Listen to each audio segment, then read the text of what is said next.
futebol, o meu assunto hoje aqui não. Só que antes de mais tudo, quero dizer que tinha um cara que era analfabeto e perguntaram a ele, ou xingaram ele, você é analfabeto? É, mas eu tenho um primo que sabe ler. Ele disse de forma orgulhosa. Ele era analfabeto, mas o primo sabia ler. Futebol, nós estamos assim, comemoramos uma ida para a Série D do Campeonato Brasileiro.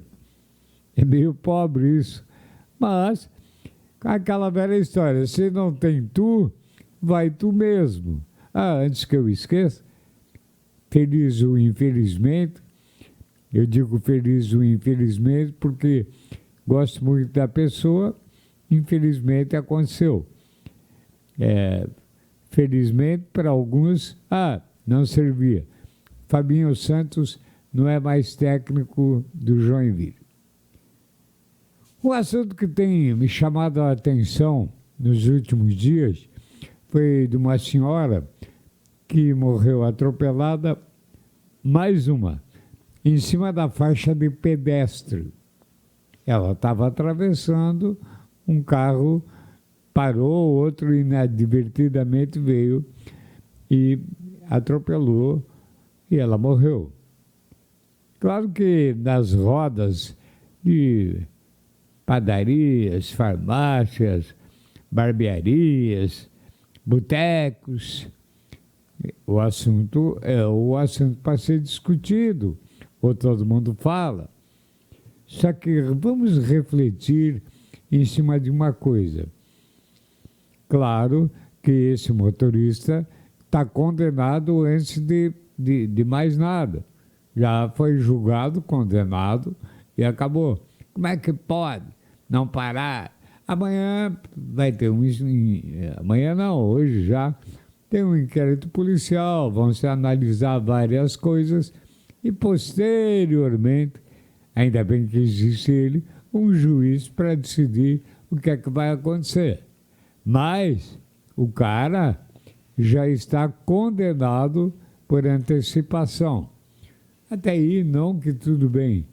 Mas e a dor da família que perdeu um ser querido e tal? E a dor da família? Alguém se preocupa em conversar? A vida perdida, alguém se preocupa com isso? Não, se preocupa com o julgamento de quem acabou cometendo o ato. Isso é normal. Sei lá, para mim o normal seria antes se comentar, se conversar, se procurar buscar algum tipo de conforto, de alívio para a família da vítima. O resto é o resto. Aconteceu, é o acontecido. Não, mas gente que nem viu a imagem já comenta, porque se fosse assim, se ele viesse assado, outra pessoa já tem que ter atenção. Esquecem de uma coisa, basicamente é educação. O cara que não para numa faixa de pedestre, ele também tem lá 1000 subterfúgios para dizer porque é que não parou. Tem uns que dizem, não dá para parar, porque senão eu vou levar uma cacetada do cara que vem vindo atrás.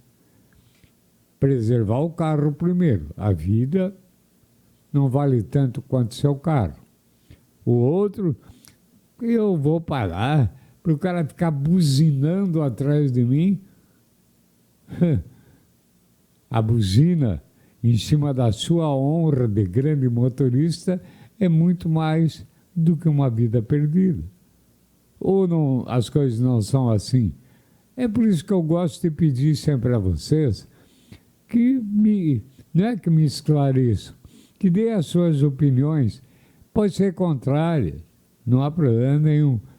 Só que eu gostaria, mais uma vez repito, de que as pessoas tivessem reflexões acima dos nossos valores. O que vale é não levar a buzinada, não levar a cacetada do que vem atrás. Não, o que vale é ser humano. ter sentimento humano. O que vale, além do sentimento, e para ter esse sentimento, precisa ter educação, precisa ter respeito à vida dos outros, precisa ter respeito ao próximo, como se tem respeito a si mesmo. Mas me parece que hoje, essa coisa de ter respeito a si mesmo é uma coisa ultrapassada ou nunca praticada. Eu sempre me pergunto, uma pessoa que não respeita a si mesmo, vai respeitar quem? Ele não respeita ele mesmo, não precisa ou não sabe respeitar ninguém. Nós temos que... daí tem outro culpado.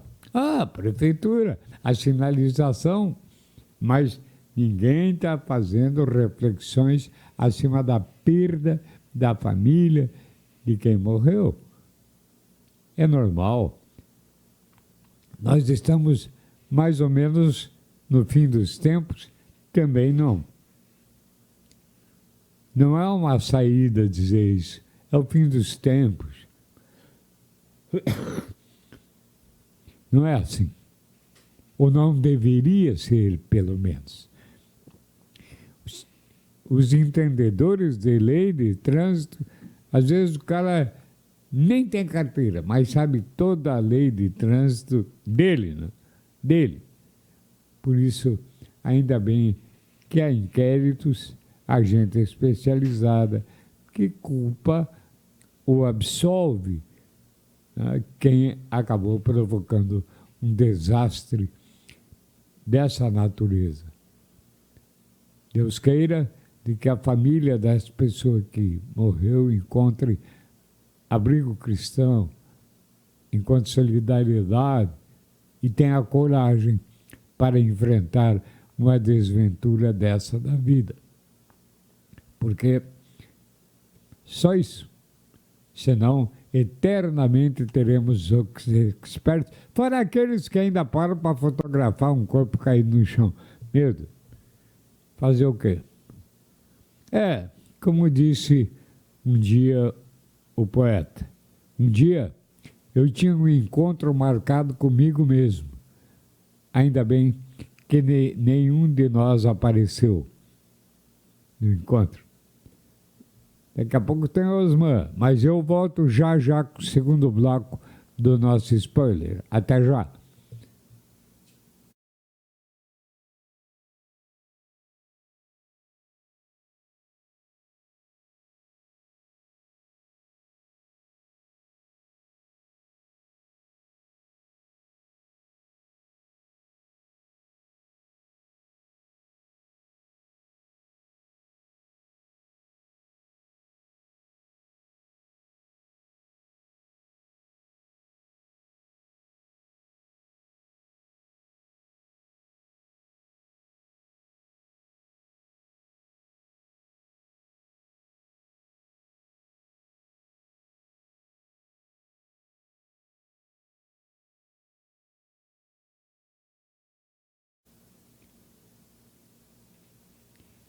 Pois é, muitas coisas mudam, ainda bem.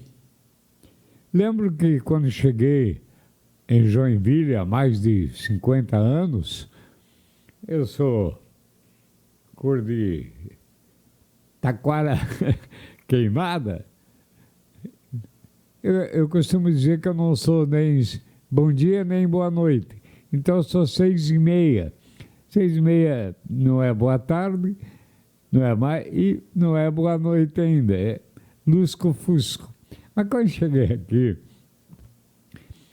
era comum entrar em algum lugar e alemães ou descendentes de alemães conversando, quando entrava, passavam a falar alemão, para o neguinho não entender, de certo. Como se ele estivesse muito interessado na conversa dele. A atitude deles. Hoje já não é mais assim, mas antes era muito assim. Depois se criou uma outra xenofobia, aqui em terras loiras, uma outra xenofobia contra o paranaense. Os paranaenses porque com eles é tudo na faca, não sei o que mais. Você fez uma vila paranaense em Joinville, não se analisa, pouco se analisa, os resultados sociais dessa migração de paranaenses aqui para Joinville. Olha, dá um livro isso daí. Dá um livro como aconteceu essa migração. E isso com um fenômeno social muito grande, com progresso e também com regresso. Mas é outro assunto. Xenofobia, até pouco tempo, os paranaenses sentiam isso. E eu, como paranaense, quando cheguei aqui, claro que eu vim com sotaque de União da Vitória, as coisas estavam no bolso da calça, pode parar, homem velho, aquelas coisas do sotaque do paranaense. Aí passei um tempo aqui e, claro que adquiri o modo de falar das pessoas de Santa Catarina. Aí, por uma das coisas da vida, tive que voltar profissionalmente a Curitiba. Quando eu cheguei aqui, claro que eu era encarado como paranaense, como eu sou realmente, e era caboclo. Quando voltei a Curitiba, encontrei outra xenofobia. Lá, com o sotaque adquirido aqui, era Catarina. E Catarina, lá naquela época, Catarina era sinônimo de tanso, de burro, de idiota, para muita gente, e que não prestava. Hoje, nós estamos perdendo um pouco mais aqui uma xenofobia contra haitianos. Esses haitianos, sem sabermos da história do Haiti, sem sabermos, muitos, né? Sem sabermos dos terremotos, da guerra, do próprio espólio tomado pela França, um monte de coisas, e paga o haitiano. Hoje já diminuiu um pouco, porque me parece que os que vieram, haitianos que estão aí, eram de pessoas com poder aquisitivo, de pessoas oriundas de poder aquisitivo melhor e com um pouco mais de cultura.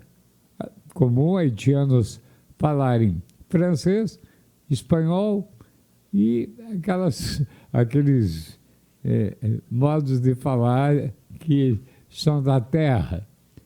Mas tem haitiano aí dando aula de francês. Tem haitiano aí dando aula de espanhol.